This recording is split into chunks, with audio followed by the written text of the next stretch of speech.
Μεγάλες μάχες από την αρχή του μάτς. Παλιά για τον Οκά. Να βγάλει την επίθεση ο Ολυμπιακός με τον Μάριτς από δεξιά.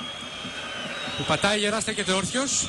Ο Μάριτς χαμηλά τώρα γυρίζει στον Οκά. Έχει χώρο αυτός. Προσπαθεί να γυρίσει για τον Τζόρτζεβιτς. Το σουτ στην κίνηση.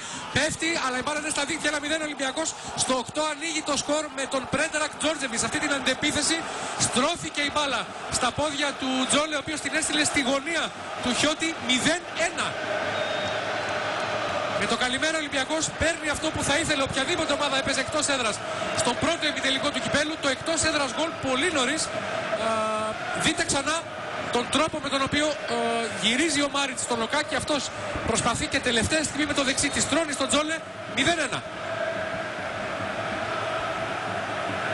Πιστεύω ότι ο Ολυμπιακός αυτή τη στιγμή έχει αυτό που ακριβώς θα ήθελε ο προπονητής του και ίσως και ο πιο αισιόδοξος φίλαθλος του.